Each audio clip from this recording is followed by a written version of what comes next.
देवी महाविद्यालय के online education में आपका स्वागत है।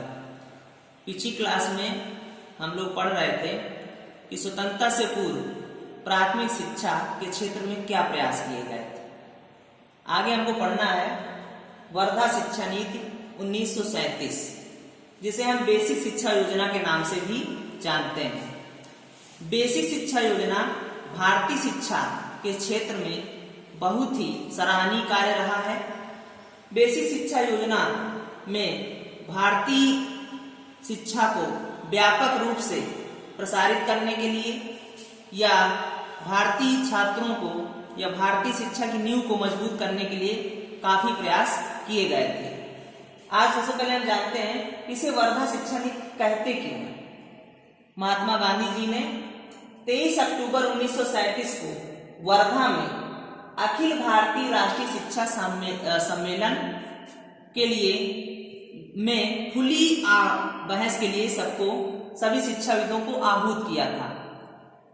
समस्या उस समय यह थी कि जो हमारी भारतीय राष्ट्रीय कांग्रेस थी वह जहां जहां पर शासन कर रही थी वहां पर शिक्षा कैसे प्रदान की जाए, क्योंकि गांधी जी का मानना था कि भारत में शराब नहीं बिकनी चाहिए। तो शराब नहीं बिकेगी तो राजस्व की आय नहीं होगी, राजस्व नहीं आएगा। और शिक्षा निःशुल्क दी जाए उसके लिए क्या किया जाए, कैसे शिक्षा निःशुल्क हो, एक तरफ से राजस्व ना आए और दूसरी तरफ से शिक्षा भी सबको मिल जाए।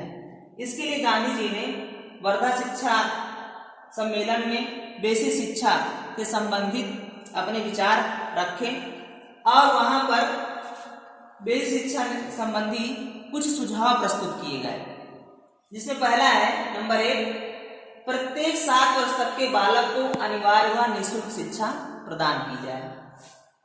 दूसरा पॉइंट उसमें है, दूसरा बिंदु है शिक्षा का माध्यम मातृभाषा हो।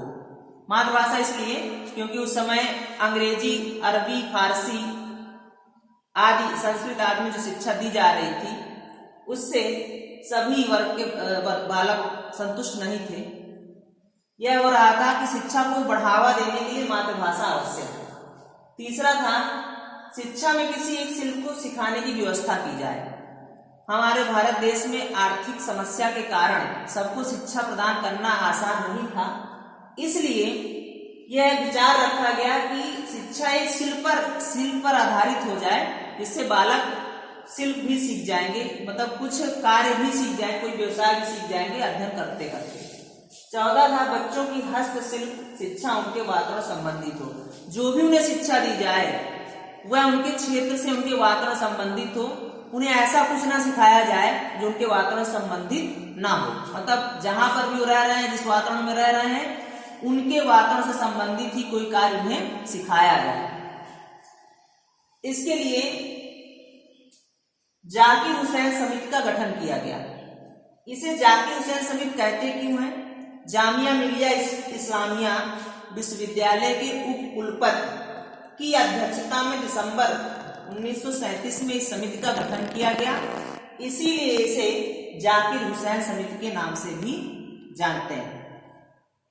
इस समिति के जो मुख्य सुझाव थे वह प्राथमिक शिक्षा को किस प्रकार से लागू किया जाए, किस प्रकार से सरल बनाया जाए ताकि यह व्यापक रूप से भारत में लागू की जा सके। इसके लिए 2 रिपोर्ट प्रस्तुत की गई। प्रथम रिपोर्ट थी कि इसके उद्देश्य क्या हो, इसका प्रशासन कैसे हो, विद्यालय प्रशासन, इसका संगठन कैसे हो और बच्चों को पढ़ाने के लिए शिक्षकों का प्रशिक्षण किस प्रकार से दिया जाए। द्वितीय रिपोर्ट थी कि पाठ्यक्रम में क्या क्या शामिल किया जाए और किस प्रकार से पाठ्यक्रम का निर्माण हो या कैसा पाठ्यक्रम हो जिससे आय भी प्राप्त हो जाए और बच्चे शिल्प से संबंधित ज्ञान भी प्राप्त कर लें। अब हम देखेंगे बेसिक शिक्षा योजना की विशेषताएं। तो बेसिक शिक्षा की योजना की विशेषताओं में पहला है शिक्षा के उद्देश्य। बेसिक शिक्षा योजना में निम्न उद्देश्यों को ध्यान में रखा गया। पहला था नागरिकता के गुणों का विकास। गांधी जी का मानना था कि किसी भी राष्ट्र की उन्नति के लिए सबसे मुख्य जो निर्माण की कड़ी है वह नागरिक है। यदि नागरिक अच्छे होंगे, नागरिक कुशल होंगे तो राष्ट्र का निर्माण करना आसान हो जाएगा। इसलिए नागरिकता के गुणों के विकास पर बल दिया गया। दूसरा है नैतिक विकास। गांधी जी का मानना था कि हमारे देश में नैतिक पतन हो रहा है। नैतिक पतन के उत्थान के लिए शिक्षा ही एक माध्यम है जिससे हम विकास कर सकें। शिक्षा के माध्यम से नैतिक उन्नयन का प्रयास किया गया। तीसरा है सांस्कृतिक उद्देश्य। हमारी संस्कृति तब तक संरक्षित नहीं हो सकती जब तक हम अगली पीढ़ी को अपनी संस्कृति का हस्तांतरण नहीं करते। तो उन्होंने शिक्षा के उद्देश्य में सांस्कृतिक उद्देश्य को शामिल किया ताकि हम अपनी संस्कृति को आगे हस्तांतरित कर सकें। इसके बाद आर्थिक उद्देश्य। गांधी जी ने देखा कि भारत एक गरीब देश है, यहाँ पर बच्चों को शिक्षा देने के लिए उपयुक्त संसाधन नहीं है। इसके लिए उन्होंने शिक्षा को अर्थ से संबंधित जोड़ने के लिए प्रयास किया, जिसमें यह देखा गया कि बालक जो भी उत्पादन करेंगे उसे बेचा जाएगा और उससे जो आय होगी उससे अध्यापकों का वेतन दिया जाएगा। और लास्ट है सर्वोदय समाज। गांधी का मानना था कि हमारे समाज में दो वर्ग हैं, एक धनी वर्ग, दूसरा निर्धन वर्ग। धनी वर्ग शोषण कर रहा है और निर्धन वर्ग का शोषण हो रहा है। ऐसे में अच्छे समाज की कल्पना संभव नहीं है। उन्होंने सर्वोदय समाज के उद्देश्य को ध्यान में रखते हुए शिक्षा का उद्देश्य निर्धारित किया ताकि दोनों समाज का विकास हो सके और मिलकर रह सके। अगला दूसरा है निःशुल्क एवं अनिवार्य शिक्षा। इस शिक्षा में दूसरी विशेषता थी कि यह निःशुल्क होगी, इसमें किसी प्रकार शुल्क नहीं लिया जाएगा और 7 वर्ष तक के बालकों को अनिवार्य रूप से शिक्षा दी जाएगी। तीसरा पॉइंट है हस्तकार्य को महत्व। बेसिक शिक्षा में हस्तकार्य को अधिक महत्व दिया गया ताकि बालक व्हाइट कॉलर जॉब के लिए ज्यादा आकर्षित ना हो। बचपन से ही हस्तकार्य यदि हाथ से कार्य करेंगे, मेहनत का कार्य करेंगे तो वह आगे भी उसे करने में किसी प्रकार की शर्म महसूस नहीं करेंगे। चौथा पॉइंट है शिक्षण का केंद्र बालक। बेसिक शिक्षा योजना की यह भी मुख्य विशेषता है। इसमें शिक्षण का केंद्र बालक को माना गया, अर्थात बालक में जिस प्रकार का व्यक्तित्व है, जिस प्रकार गुण हो, उनको ध्यान में रखकर अध्यापक उनका शिक्षण करते थे।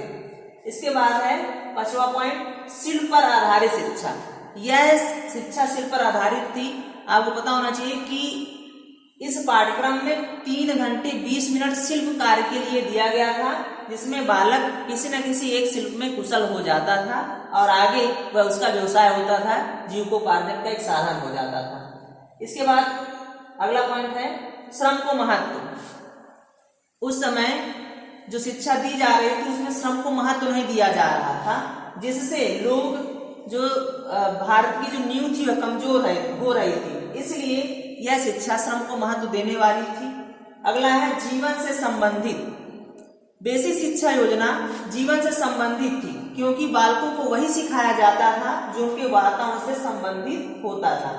अगला पॉइंट है मातृभाषा पर आधारित। बेसिक शिक्षा योजना में सबसे मुख्य जो बात थी वह मातृभाषा थी। बालक जिस परिवेश में पल रहा है, जिस परिवेश में बढ़ रहा है, शिक्षा भी उसी परिवेश में उसे दी जाए। अगला है पाठ्यक्रम बेसिक शिक्षा योजना का बहुत ही व्यापक था, जिसमें मातृभाषा, गणित, शिल्प, कताई, बुनाई आदि सिखाने का प्रयास किया जाता था। साथ ही उसमें शारीरिक शिक्षा पर भी बल दिया गया। इसके बाद है अध्यापन विधि। अध्यापन विधि की बात करें तो बेसिक शिक्षा योजना में जो अध्यापन विधि थी वह